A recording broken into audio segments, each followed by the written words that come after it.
Sur 100 personnes que tu vas former, accompagner, financer pour leur permettre d'atteindre un certain niveau, il y a 98 qui vont partir. Donc tu prends 100 jeunes, tu leur partages tes connaissances, tu leur partages ton savoir-faire, tu leur partages ton expérience, tu les finances. Quand je dis financer, c'est dans tous les sens du terme. Tu leur achètes du matériel, tu leur achètes tout ce dont ils ont besoin pour se développer. Tu mets les bureaux à leur disposition, tu mets toute ton expertise pour leur permettre de progresser. Et sur 100, tu as 95, 96 qui vont partir après. Dans cette vidéo aujourd'hui, le docteur Claudel, qui est un entrepreneur africain, un jeune qui a inspiré beaucoup de jeunes à se lancer, moi y compris, parce qu'aujourd'hui, je suis devenu ce que je suis en partie grâce à docteur Claudel, parce qu'il m'a beaucoup inspiré. Il m'a d'ailleurs tellement inspiré au point où, lorsque j'ai créé ma startup, j'ai utilisé un peu son nom, j'ai juste mis DML devant, parce que je voulais tellement être ancré en cette personne, je voulais tellement leur ressembler que je voulais faire tout ce qu'il faisait, je voulais un peu copier tout ce qu'il faisait, et je suis vraiment très reconnaissant pour ce qu'il fait pour la communauté africaine. Donc aujourd'hui dans cette vidéo, il nous donne le prix à payer pour être un vrai entrepreneur. Si vous voulez être un entrepreneur à succès, qu'est-ce qui vous attend en chemin? Quelles sont les réalités du terrain? Moi j'aime ce monsieur parce qu'il est radical, il est cru, il ne tourne pas, il ne mâche pas ses mots comme les autres entrepreneurs qui vont nous flatter, nous dire que non c'est facile, nous embrouiller. Lui il est vrai. Donc si vous voulez être entrepreneur, vous voulez avoir une équipe, une entreprise, je vous invite à regarder cette vidéo jusqu'à la fin pour apprendre clairement de ce qui vous attend devant afin de mieux vous préparer. Alors si vous êtes prêts, on y va. Sur 100 personnes que tu vas former, accompagner, financer pour leur permettre d'atteindre un certain niveau, il y a 98 qui vont partir. Donc tu prends 100 jeunes, tu leur partages tes connaissances, tu leur partages ton savoir-faire, tu leur partages ton expérience, tu les finances. Quand je dis financer, c'est dans tous les sens du terme. Tu leur achètes du matériel, tu leur achètes tout ce dont ils ont besoin pour se développer, tu mets les bureaux à leur disposition, tu mets toute ton expertise pour leur permettre de progresser. Et sur 100, tu as 95, 96 qui vont partir après. Soit ils vont partir développer des projets similaires, soit ils vont partir parce qu'ils vont estimer que tu ne leur donnes pas assez, soit ils vont partir parce qu'ils estiment qu'ils sont déjà assez grands et que tu les exploites, soit ils vont partir parce qu'ils estiment que tu leur fais de l'ombre, parce qu'on ne parle que de toi, eux ils veulent aussi avoir un endroit où on parle d'eux. Je ne parle pas des malversations financières, je ne parle pas de ceux qui vont détourner de l'argent, je ne parle pas de ceux qui vont, de par leur incompétence parfois, ou alors insouciance, ou alors ignorance, vont commettre des gaffes qui vont retomber sur toi directement. Et tu peux devenir très vite paranoïaque parce que tu te dis, ok, comment on peut accompagner autant de personnes et puis finalement personne ne reste. Donc tu te dis, est-ce que ça vaut la peine de continuer? Et c'est la difficulté que vous aussi vous allez rencontrer, que toi tu vas rencontrer, toi qui es entrepreneur. Tu vas former des gens, ces gens vont partir. Ces gens vont devenir tes plus farouches concurrents. Ces gens vont devenir tes plus farouches détracteurs. La plupart des fois, quand tu vas bouffer des tontines en ligne, ça va venir d'eux. Et c'est vraiment tragique. Donc c'est une autre forme de difficulté qu'on rencontre. Une autre forme de difficulté, c'est que parfois vous vous retrouvez dans des tensions de trésorerie. Et là, c'est parfois grave. Ça veut dire que vous ne générez pas suffisamment de chiffre d'affaires, vous n'avez pas suffisamment un flux de trésorerie qui vous permet de financer vos charges incompressibles, comme par exemple le loyer. Et le bailleur n'en a rien à foutre. Le bailleur n'a rien à foutre, mon frère. Si tu ne payes pas le loyer, il te met dehors. Moi, je me rappelle une fois, par exemple, au Numbisi Resource Centers, on a fait un mois fermé parce que le bailleur est venu fermer puisque on n'a pas pu payer le loyer. Donc, il vient, il ferme. Qu'est-ce que tu vas faire? Il s'en fout que vous n'ayez pas gagné assez de marché, que vous ayez des factures en attente et tout le reste. Il s'en fout, il vient, il ferme. Il y a tellement de difficultés qu'on rencontre au quotidien, que ce soit avec Sur Mesure, que ce soit avec Startup Academy et tout le reste, où tu n'as pas de trésorerie en fait. Et quand tu n'as pas de trésorerie, ça veut dire quoi? Ça veut dire que tu n'as pas assez d'argent pour gérer parfois des charges incompressibles comme le loyer, j'ai pris l'exemple du loyer, ou même comme les salaires. Ça veut dire que tu peux te retrouver dans un cas de figure où tu n'as pas assez d'argent pour payer les salaires. Et qu'est-ce qui se passe? Parfois tu as des collaborateurs qui vont partir, qui estiment que non, vraiment, comment tu ne nous payes pas? Non, nous on part. Parfois ces collaborateurs vont te faire bouffer des tontines, vont expliquer comment tu es malhonnête, tu ne les payes pas. Alors que c'est eux-mêmes qui gèrent les projets, c'est eux-mêmes qui doivent pouvoir produire ce qui va permettre de les payer. Mais ils n'arrivent pas à le faire, mais ils voudraient que tu sortes l'argent de ta poche pour les payer. Alors que parfois tu le fais même régulièrement, mais le jour où tu n'arrives pas à le faire, ils te font bouffer des tontines. Après tu as d'autres qui sont résilients, et ça je remercie. Ouais, ce que ce monsieur dit, ça me rappelle un peu mes débuts du moins, pas forcément les débuts, mais ça me rappelle quand même certains jeunes avec qui on a commencé le parcours, on a commencé la DMS Tattoo Academy. Si ceux qui vont regarder la vidéo, ils vont certainement se reconnaître. Je vais pas citer les noms. Mais à un moment, les gars se sont détachés, les gars sont partis, bien qu'ils voyaient qu'on n'avait pas les ressources. On travaillait dans une école primaire là, de la place, on demandait la salle là-bas pour faire les conférences. Et malgré cela, malgré les difficultés qu'on rencontrait, les gars se disaient que bon, il y a de l'argent et puis on ne les paye pas et tout, ils ne méritent pas d'être là. Et les gars sont partis. Mais ce qui me plaît quand même, c'est que récemment, l'autre m'a appelé, du moins deux autres m'ont écrit et m'ont fait comprendre que vraiment, honorable, vous êtes quelqu'un de fort. Je vous donne le chapeau parce que aujourd'hui, je suis dans une équipe et on m'a donné la charge de diriger l'équipe. Je comprends que être un leader n'est pas facile.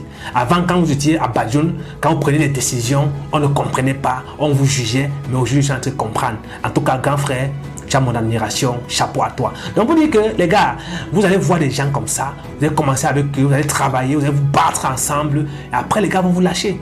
Ils vont vous lâcher pourquoi? Parce qu'ils se disent que non, on ne parle que de vous, oui. C'est nous que vous qu'on voit, on ne voit que vous dans les vidéos sur Facebook, partout. C'est nous que vous qu'on connaît, et tout, et tout, et tout. Vous devez comprendre qu'il y a des gens qu'on appelle les faiseurs de rois, ou les faiseurs de stars. J'ai pris un exemple simple au Cameroun, Mitumba. Est-ce que beaucoup de personnes le connaissent? Il n'est pas très viral sur les réseaux sociaux, mais il y a beaucoup de gens aujourd'hui qui sont devenus des stars, qui signent de très gros contrats à cause de lui. Il y a des gens, des gros stars que je ne vais pas citer, donc vous connaissez certainement, qui aujourd'hui sont devenus ce qu'ils ou elles sont à cause de Mintumba, de Eblezer, qui pour la partie sont passés dans ces séries. Donc vous devez comprendre qu'il y a des personnes qui sont derrière, qui façonnent le roi qu'on va placer devant, mais ça ne veut pas dire que le roi qui est devant, c'est lui qui travaille. Donc vous devez comprendre que vous aurez des trahisons, vous aurez des déceptions, mais vous devez surtout rester focus parce que si vous voulez suivre ces personnes, vous n'allez pas atteindre votre destinée. Donc il est important de comprendre que sur votre chemin, vous aurez des trahisons, vous aurez des gens qui vont vous quitter, mais et surtout, il y aura aussi des gens qui vont rester. Il y a des gens qui vont pas vous quitter, avec qui vous allez travailler, qui vont croire. Aujourd'hui, je peux citer quelqu'un comme Aurélien Tchekam, qui est un jeune avec qui on a travaillé depuis le début. Il n'a jamais été payé. Ce petit frère n'a jamais rien reçu, mais il est là jusqu'à aujourd'hui. Je peux citer Oscar Waf, qui est le designer d'ADM. C'est lui qui gère l'équipe de design. Il produit les vidéos d'ADM, mais il n'a jamais reçu un seul rond. Mais le gars est là depuis 3 ans. Je peux citer Periades Manfo, qui est le cofondateur de New Creation Design, une magnifique entreprise qui fait dans la création des services du digital, l'infographie, le montage vidéo, qui est un petit frère excellent, qui produit des visuels de qualité aujourd'hui et qui n'a jamais rien réclamé. Même actuellement, ils sont en train de faire plus de 30 visuels pour la DM1 et qui ne réclame rien du tout. Sans oublier, j'y reste qui est notre monteur vidéo qui il travaille, il ne demande rien du tout. Je ne veux pas laisser celui qui est derrière la caméra, vous ne le connaissez certainement pas, mais c'est la personne qui, grâce à lui, on a des vidéos de qualité, il filme, il part monter. Il a décidé de quitter les choses à Bafoussam pour venir rester à Badjoun. Il n'est pas payé, mais il est là, il travaille. Daniel Sok, il a une chaîne YouTube. Je vous invite d'ailleurs à vous abonner à sa chaîne YouTube pour l'encourager. C'est un petit frère qui travaille. Ils sont là au quotidien, ils ne demandent rien, ils travaillent, ils croient en toi. Ces jeunes sont rares. Je ne vais pas oublier Jack Eko qui est un petit aussi excellent. C'est lui qui met les vidéos en ligne, c'est lui qui programme, c'est lui qui cherche les hashtags, comment optimiser la vidéo en ligne, comment monétiser nos chaînes, c'est lui qui travaille dessus. Et tout ça, ils l'ont fait sans rien demander, sans aucune récompense. Donc pour dire qu'il y a des personnes qui vont vous trahir, mais à côté aussi des personnes qui vont vous suivre. Je ne laisserai pas Karine Djouko, qui est une personne à ne plus présenter aujourd'hui. Je dirais que c'est la personne qui me motive, qui me donne la force de faire ce que je fais aujourd'hui. Bref, les amis, comprenez qu'il y a deux types de personnes. C'est des personnes qui vont vous décourager, les personnes qui vont vous accompagner, qui vont vous encourager. Ils sont nombreux. Je ne peux pas citer tous ces jeunes-là. Ils sont nombreux à la DMS Tattoo Academy. Je suis très reconnaissant d'avoir des gens comme ça. Donc, l'entrepreneuriat est un combat. Bref, je vous laisse continuer la vidéo parce que l'enseignement qu'on a dans cette vidéo, c'est lourd les gars, c'est lourd. Je remercie énormément ceux qui le font, qui se disent ok, c'est une période où on n'a pas d'argent, donc c'est le moment où on doit plus travailler pour pouvoir sortir de cette zone de turbulence. Ils se battent, ils donnent le meilleur d'eux-mêmes, mais au fond de toi c'est frustrant. Tu te dis mais comment est-ce que je n'arrive pas à assumer ce genre de responsabilité là? Comment je peux faire travailler des personnes comme ça qui n'ont pas de salaire alors qu'au fond ça te fait mal parce que même toi-même tu n'as pas de salaire. Ce n'est pas comme s'ils n'ont pas de salaire et toi tu as un salaire, tu te la roules carrosse. Non, parfois tu dois te priver de certains avantages pour leur permettre de pouvoir travailler. Ce n'est pas évident. Parce que les gens peuvent se dire que non, tu as tout, tu vis bien, on te voit sur internet. C'est pour ça que je n'aime pas être fake. Moi, je dis clairement ce qui se passe, comme dans cette vidéo. Et dans toutes mes vidéos, c'est la même chose. Parce que... Effectivement, ce qui dit que quand on voit sur Internet, on dit que non, le gars est bien, on le voit tout bien habillé, il a une vie à l'aise. Mes amis, j'ai vu dans une cité d'étudiants. J'ai vu dans une cité d'étudiants. Mais ce n'est pas parce que je suis entrepreneur que vous allez croire que non, on est trop à l'aise, on a beaucoup d'argent. L'entrepreneuriat, c'est la résistance. Vous devez travailler longtemps pour construire votre richesse financière. Et parfois, je me retrouve en train de dormir sans manger, mais je suis parfois obligé de prendre les dernières ressources pour donner à ces jeunes-là avec qui ils travaillent. Parfois, peut-être les acheter un téléphone, les acheter peut-être un connexion Internet, les acheter peut-être un modem, un ordinateur. Bref, quelque chose comme ça pour les encourager afin qu'ils ne se découragent pas. Parce que parfois, on a honte. J'ai honte de les voir travailler, de les voir se battre, être au soleil. Tu les vois, ils sont des étudiants. La majorité sont des étudiants. Pérez est étudiant, Oscar est étudiant, Jérès est étudiant. Mais vous comprenez qu'il doit aller à l'école, il doit suivre les cours, il doit rentrer, étudier, préparer sa session normale, préparer son CES et en même temps produire des contenus pour toi. Mais en retour, tu ne payes pas. À un moment, tu te dis que tu es en train de les exploiter. Mais malgré tous ces jeunes, tu comprends qu'ils ont compris la vision et ils sont avec toi. Et il faut être reconnaissant. C'est pourquoi je profite de l'occasion pour dire merci à tous ces jeunes qui m'encouragent au quotidien. Merci à tous ces jeunes qui sont dans mon équipe et avec qui nous travaillons au quotidien, qui donnent de leur mieux pour qu'on puisse avoir des résultats. Je vous rassure, on sera ensemble dans le bateau à l'arrivée. Croyez-moi. Même si vous ne croyez pas aujourd'hui à l'avenir, même si vous ne croyez pas à la vision, mais vous me montrez que vous avez confiance en moi et je vous promets de toutes mes forces, je ne vais jamais vous abandonner. On va aller ensemble jusqu'au bout. On va faire le tour du monde ensemble. Un jour dans l'avion, je vous rappellerai ça. Regardez cette vidéo, je vous le dis, on fera des grandes choses ensemble. Bref, merci les gars pour votre soutien. Merci les filles pour votre encouragement, pour votre soutien, pour tout ce que vous faites malgré que vous n'avez rien. Mais vous êtes toujours là. Merci beaucoup parce que les personnes comme vous sont très très rares. Parce que ce qui va vous arriver sera violent. L'avantage, c'est que oui, vous auriez des collaborateurs qui vont comprendre ça, qui vont se battre, qui vont mouiller le maillot. Mais ce n'est pas tout le monde. Moi, je vais prendre peut-être un exemple. Moi, je me rappelle dans un projet, l'avantage, je ne vais pas citer de nom pour les cas où ça ne se passe pas bien. Donc, les choses qui se passent bien, moi, je cite les noms, comme Anne-Marie Akouda, qui fait un travail exceptionnel que j'ai cité antérieurement. Mais là, je vais, par exemple, prendre un cas de figure qui s'est produit, mais je ne vais pas citer le nom. C'est un projet que nous avons lancé. Et dans ce projet, il y a tout un organigramme, en fait. Ça veut dire qu'on crée une entreprise. Moi, je suis le président du conseil d'administration. Dans cette entreprise, il y a le directeur général, il a son assistant de direction, il a son équipe, il y a tout le nécessaire, son comptable et tout le reste. Et parmi ses collaborateurs, il y a un qui a les aérés de salaire. Parce que le DG n'arrive pas à atteindre ses objectifs. Parce que ce n'est pas moi, le président du conseil d'administration, qui doit venir faire le travail du DG. Non, ce n'est pas mon travail. Puisque moi aussi, je suis un investisseur et un actionnaire. Donc, on a nommé quelqu'un DG. Il a des objectifs, il a une feuille de route. Il doit pouvoir générer de la trésorerie qui lui permet de pouvoir financer ses équipes en termes de salaire et de tout le reste, parce qu'il a un budget. Sauf que tu as donc un responsable de projet, un DG, qui n'arrive pas à le faire, et finalement, il se retrouve avec une équipe qui a les aérés de salaire. Et dans les membres de cette équipe, tu as quelqu'un qui te fait bouffer une tontine. Il va sur Internet dire que toi, tu ne payes pas son salaire, alors que ce n'est pas toi son patron. Mais comme ce n'est que Claudel qu'on connaît en ligne, ce n'est que Claudel qui est sur Facebook, qui publie les vidéos, les gens te font bouffer les tontines. Comment on dit vraiment, tu es un voleur, tu es un arnaqueur, tu viens parler en ligne alors que tu as des gens que tu n'as pas payés. Et parfois, tu lis les commentaires et ça t'amuse. Parce que tu te dis, ceux qui sont en train de commenter là, ce ne sont pas les entrepreneurs. Parce qu'un entrepreneur, il comprend ce qui est en train de se passer. Donc parfois, tu bouffes des tontines comme ça pour des projets dans lesquels tu n'es en rien responsable, mais puisque c'est toi qui es devant, puisque c'est toi la face visible de l'iceberg, tu bouffes la tontine. Et on ne pleure pas. Parce que personne n'était envoyé. Personne. Donc il y a des difficultés comme ça violentes qu'on rencontre au quotidien. Terrible. Tu bouffes des tontines jusqu'à ce que... Et toutes les tontines que tu bouffes, c'est vrai qu'on ne pleure pas, mais ça joue sur ta crédibilité.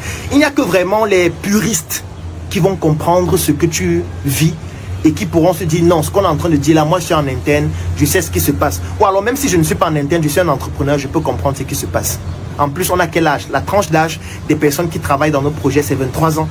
Donc on travaille principalement avec des jeunes qui sortent de l'école, qui n'ont pas forcément cette expérience entrepreneuriale, cette expérience professionnelle. On leur a donné l'opportunité de pouvoir faire leurs preuves malgré le fait de ne pas avoir cette expérience. Donc du coup, il y a des casses et on assume. Là, je ne parle que de la Startup Academy.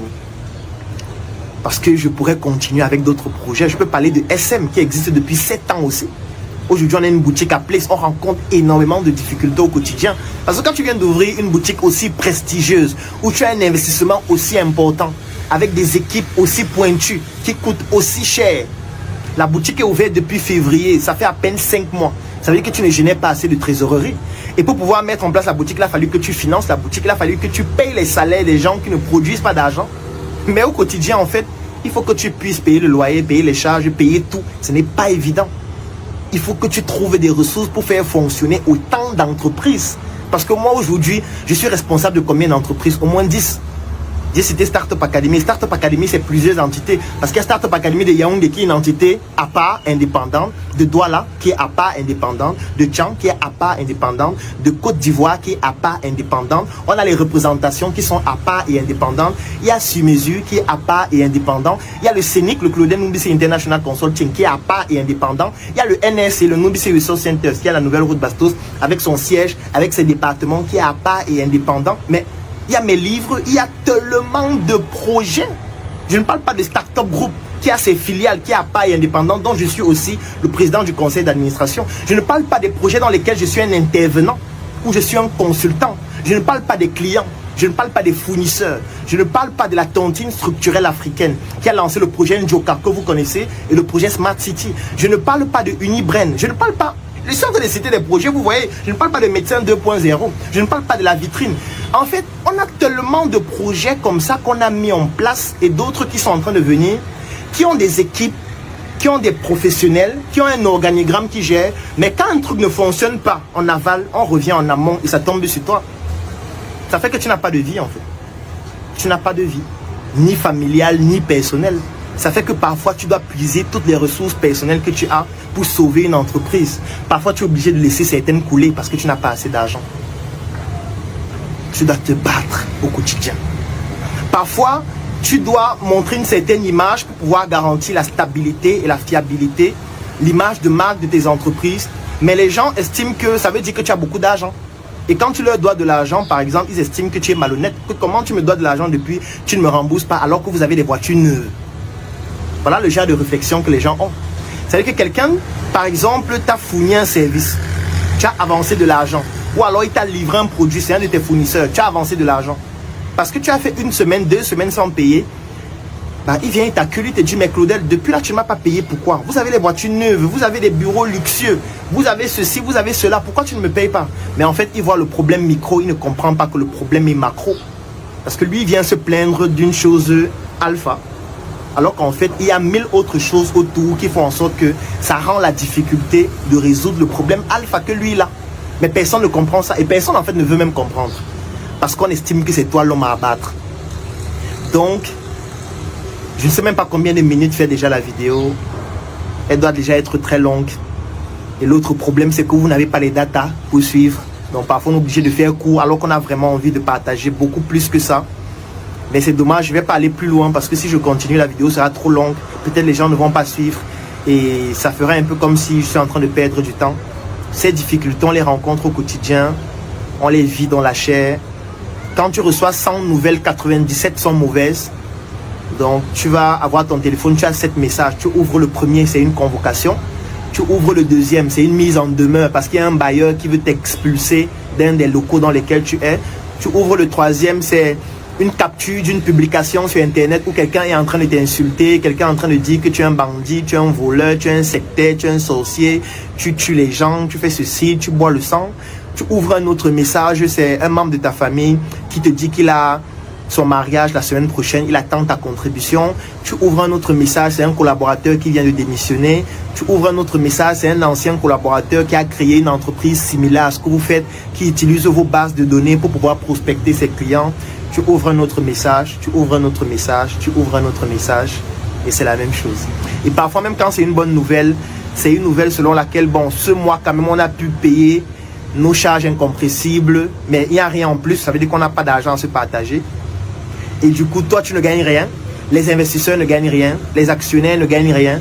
Et au final, ils estiment que voilà, tu es un bandit, depuis 2 ans, 3 ans qu'on est là, tu ne nous donnes rien, tu es un voleur, vous voyez, c'est comme ça qu'ils sont. Les Noirs, on ne leur fait jamais confiance. Ou quand tu leur fais confiance, ils ne sont jamais réglo. Tu travailles avec des Africains de la diaspora qui estiment toujours que vous êtes des idiots, vous êtes des feignants, vous n'êtes pas sérieux, vous n'êtes pas assez compétents parce que eux ils sont aux États-Unis, ils sont en Chine, ils sont en Grande-Bretagne. Donc eux, voilà, ils ont plus la connaissance de la science, de l'entrepreneuriat. Et puis vous qui êtes restés en Afrique avec qui ils travaillent, voilà, vous êtes tous des bandits, tous des voleurs. Il y a une condescendance incroyable qu'ils ont vis-à-vis du travail que vous faites. Et parfois, tu as envie de leur rappeler que, mes frères, vous avez fui l'Afrique, hein? N'oubliez pas. Vous avez fui l'Afrique. Nous, on a décidé de rester ici. Donc, ce qu'on fait là, c'est dans l'environnement où vous avez fui. Ça vous a dépassé, vous avez fui. Il ne faut pas oublier ça. Laissons ceux qui sont nés là-bas. Parlons de vous qui avez fui. Certains par pirogue, d'autres par avion avec les dernières économies d'une tontine où ils ont volé l'argent pour fuir. D'autres, leurs parents se sont battus pour dire que fuis, pardon. Tu n'as pas d'avenir ici. Parfois, ils oublient ça. Mais on bouffe des tontines au quotidien, mais on ne pleure pas. On ne pleure pas. Et moi, je fais cette vidéo pour que toi qui es un entrepreneur, toi qui es africain, toi qui résides en Afrique et toi qui entreprends, je suis sûr que dans toutes les difficultés que j'ai présentées, il y a certaines que tu rencontres aussi. Sache que Claudel aussi rencontre les mêmes difficultés. Ce n'est pas parce que tu le vois sourire sur une photo, parce que ce sourire, en fait, c'est un mindset que je suis en train de transmettre pour te faire comprendre qu'on ne pleure pas, parce que ça ne va pas résoudre ton problème. Tu peux pleurer dans la chambre, tu peux pleurer à la maison, mais quand tu sors, tu dois sourire, parce que ce sourire-là entraîne des vibrations positives dans ta vie qui te permettent de trouver des solutions à tes problèmes. Donc ne pense pas que comme Claudel sourit sur des photos, ça veut dire qu'il n'a pas de problème. Il a les mêmes problèmes que toi. Il a les mêmes difficultés que toi. Il a les mêmes challenges que toi. Tu as fait la cellule? Non, il a aussi fait la cellule. Tu es peut-être en prison? Non, il a failli faire la prison plusieurs fois. Il a déjà été chez les procureurs plusieurs fois. Peut-être il va même te rejoindre bientôt. Tu as fui le pays? Non, il a voulu fuir plusieurs fois. Il a voulu partir plusieurs fois. Il a voulu tout abandonner plusieurs fois. Chaque jour qui passe, il a envie de tout abandonner. Tu n'arrives pas à passer du temps avec ta famille, n'est-ce pas? Claudel, c'est son quotidien. Parce qu'il est toujours en voyage. Parce que parfois, ses projets sont prioritaires par rapport à sa propre vie. Parfois, il doit se priver de ses plaisirs personnels pour qu'un projet puisse se développer. Il vit les mêmes choses que toi. Maintenant, ce que tu dois comprendre, c'est que si Claudel et toi, vous vous mettez ensemble pour faire un projet plus grand, ces difficultés-là, on va pouvoir les amortir parce que nous serions plus nombreux à pouvoir résoudre ces problèmes-là. C'est la leçon que je veux te passer. Les gars, on rit comme ça. Seigneur, c'est grave. On parle, on rit, mais ce qu'il dit est très profond. En fait, il faut être un entrepreneur pour comprendre. Il faut être quelqu'un qui a une équipe, qui a un loyer à payer, qui a des impôts à payer, qui a la lumière de sa maison, de son entreprise à payer, qui a des jeunes avec qui il travaille. Parce que travailler avec les jeunes aussi. En tout cas, ceux qui doivent essayer de gérer une équipe pour comprendre de quoi il s'agit, c'est extrêmement compliqué. Ne voyez pas sourire, on sourit au quotidien, on dit que non, c'est bien. En fait, le problème de la vidéo pour remercier une personne qui m'a appris à sourire parce que dans mes débuts, c'était tellement frustrant que je ne souriais pas, j'étais toujours triste. Mais cette personne, la personne de Karine Djouko, qui est une personne assez importante dans ma vie aujourd'hui, que je ne ferai pas trop de débats sur elle, qui m'a permis, qui m'a appris à sourire. Aujourd'hui, je suis reconnaissant parce que ce sourire me permet quand même de cacher certaines frustrations, de pouvoir masquer certaines frustrations. Des jours où je rentre chez moi comme ça, je pleure. Des jours où on rentre, tu manges le maïs, tu bois le tapioca parce que tu n'as pas d'argent pour manger bien. Mais tu te sacrifies quand même parce que tu veux donner une belle vie à ta famille, à ton entourage. Moi, je suis quelqu'un qui a un principe simple. Je peux souffrir, mais je me bats toujours à ce que ceux qui sont autour de moi ne manquent de rien. Être entrepreneur, c'est accepter se sacrifier pour que les autres puissent être à l'aise. C'est accepter être au service des gens. Si on ne peut pas être au service des gens, ne soyez pas des entrepreneurs, les gars. C'est assez compliqué. Bref, j'espère que la vidéo t'aura appris quelque chose. Si c'est le cas, alors abonne-toi si ce n'est pas encore fait pour d'autres contenus qui seront encore beaucoup plus motivants. Et surtout, partage la vidéo à tes contacts, à tes amis. Permets de venir voir cette vidéo pour pouvoir apprendre aussi, pour pouvoir s'inspirer et surtout se booster. En tout cas, on est au quotidien, on est au charbon, on est au four au moulin, on se bat pour vous apporter de la valeur chaque jour. Alors en retour, likez nos contenus, partagez.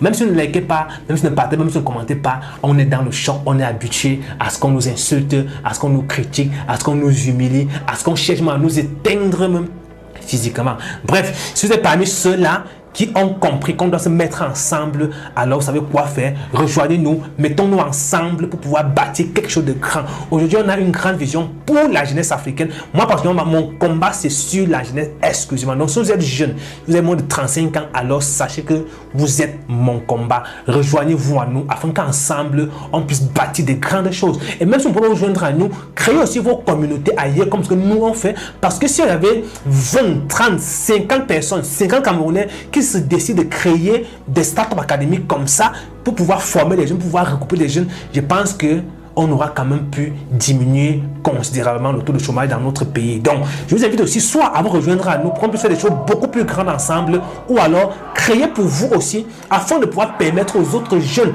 de vos différentes localités de bénéficier de votre expertise, de pouvoir bénéficier de votre expérience pour pouvoir aussi grandir. Si vous voulez peut-être, dans le mesure du possible, être informé ou alors prendre connaissance, comprendre la spiritualité dans les affaires et aussi l'éducation financière, alors on organise constamment des formations là-dessus.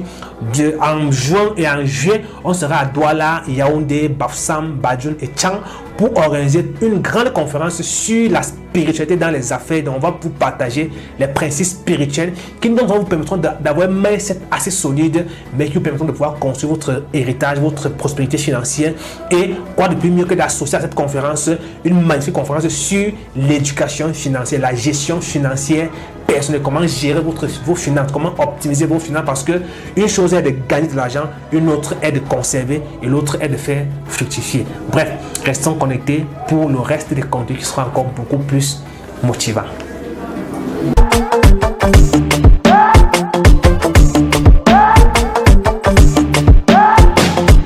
Le parfum n'a pas d'effet qu'une bonne odeur. C'est grâce à lui qu'on dégage cette vigueur. La chaussure accompagne la carrure des vraies carrières. Normal, c'est la marque des leaders. Distinction, différenciation, élégance, prestance, aisance, délicatesse, atticisme. C'est du sur mesure. Les avocats me regardent parce que tout le linge a été fait sur mesure. Par mesure de précaution, j'ai pris la mesure de mes sapés en sur mesure. Maman yo-yo, je suis sapé, je suis flingué, parce que c'est du sur mesure.